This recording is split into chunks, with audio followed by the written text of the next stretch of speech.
થયો છે। પોરબંદર શહેરમાં મેઘરાજાએ એક દિવસ માટેનો વિરામ લીધો હતો, પરંતુ ત્યારબાદ વહેલી સવારે 4:30 વાગ્યાથી જ મેઘરાજાએ ધમાકેદાર બેટિંગ કરતા પોરબંદરના શહેરીજનોની હાલત કફોડી બની છે। ખાસ કરીને છાયાચુકી નજીકનો રણ વિસ્તાર જે પાણીમાં ગરકાવ થયો છે, જ્યાં સતત 5મા દિવસે પણ ઘરોમાં 3 ફૂટ કરતાં પણ વધારે પાણી ઘૂસેલા છે, જેના કારણે લોકોને ખાવાના પણ ફાંફા પડી રહ્યા છે। તો અહીં કોઈ રાજકારણી કે કોઈ અધિકારીઓ તેની ખબર પૂછવા પણ ન આવતા હોવાના સ્થાનિકોએ આક્ષેપ કર્યા છે। એટલું જ નહીં, પરંતુ એક અધિકારી હતો, અહીં આવી તમારી વ્યવસ્થા તમે જાતે કરી લેજો, તંત્ર કંઈ કરી શકશે નહીં તેવું સૂચન કર્યું હોવાના પણ સ્થાનિક મહિલાઓએ આક્ષેપ કર્યા છે। વિસ્તાર થયા અને હું પરિસ્થિતિ છે અને તંત્રએ શું કીધું? મામલતદાર હતા, લગભગ અધિકારી આવ્યા હતા ગાડી લઈને, એ અમને એમ કહી કે અત્યારે કંઈ કરી શકીએ એમ નથી, તમે તમારી વ્યવસ્થા જાતે કરી। મારું નામ રિધિકા ભાવેશ બાપોદરા, છાયા પ્લોટ, રણ વિસ્તાર, પાટા પછી અમે 3 દિવસથી પાણી માટે મહેનત કરીએ છીએ। બધે અધિકારીઓને મળ્યા છીએ। અત્યારે કોઈ અધિકારી આવ્યા હતા, અમને ખ્યાલ નથી કોણ હતું, પણ અમને એમ કહી ગયા છે કે તમે તમારી સાવચેતી અત્યારે તમે સાચવી લ્યો, અત્યારે કોઈ પરિસ્થિતિ એવી નથી કે તમારા પ્રશ્નનો તાત્કાલિક નિકાલ આવશે।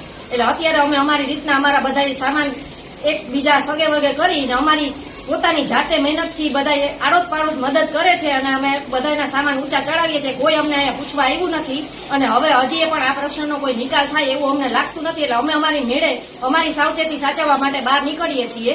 એટલે હવે અમે તંત્રને એટલું કહીએ છીએ કે હવે આવતા વર્ષે આ પરિસ્થિતિ ન આવે અને અમારે બધાને ન્યાય આવવું ન પડે એવું કંઈક આમાં પ્રશ્નનું નિરાકરણ કરો। શું પરિસ્થિતિ છે અત્યારે પરિસ્થિતિ એવી છે કે પાણી વધવામાં જ છે। અમે 3 દિવસથી ધક્કા બધે ખાઈએ છીએ, પણ પાણી વધે જ છે સતત। એ લોકો એમ કે બે મોટર મૂકી છે ને આમ ને તેમ ને બધા અમે કે અમે ત્યાં હાજર જ છીએ ને અમે ધ્યાન રાખીએ છીએ, પણ કોઈ આમાં પાણીમાં 1% ફેર નથી। કેટલા પાણી ઘૂસી ગયા? ઉલટા કમર પાણી વધારે ગયડા છે, આમાં ઓછું થવાને બદલે વધે છે પાણી। એટલે હવે એ લોકો હાથ ઊંચા તંત્રએ ટૂંકમાં કરી દીધા છે। બોલો, તમારું નામથી ચાલુ કરજો। મારું નામ ચિરાગ મહેતા અને રહેવાનું છે છાયા પંચાયત ચોકી, રાજેશ્વરી પાનવાડી શેરીમાં। અત્યારે એવી હાલમાં પરિસ્થિતિ છે કે ગોઠણ સુધીના પાણી ભરાયેલા છે અને તંત્રને અમે રૂબરૂ પણ ગયેલા છે ઘણી વખત, પણ કોઈ જવાબ આપતું નથી। ઘણી વખત એમ કહે છે કે 4 પંપ ચાલુ છે, પણ હકીકતમાં 1 જ પંપ ચાલુ હોય છે અને પાણી ઉતરવાની જગ્યાએ વધે છે પાણી। અને રજૂઆત ઘણી બધી કરી છે। અત્યારે અમારી એવી પરિસ્થિતિ છે કે સ્થળાંતર કરવું પડે એમ છે, કેમ કે અમારા માજી જે છે એ સાવ બેડ રેસ્ટ ઉપર છે છેલ્લા 3 મહિના થયા। તો અત્યારે ન છૂટકે અમારે બીજી જગ્યાએ સ્થળાંતર થવું પડે એમ છે।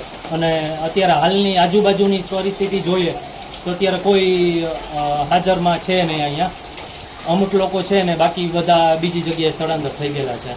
અને તંત્રની કામગીરી એકદમ સાવ ચોપડા ઉપર જ થયેલી છે એવું લાગે છે, કેમ કે કોઈ જાતનું વહીવટ કોઈ જવાબ આપતું નથી।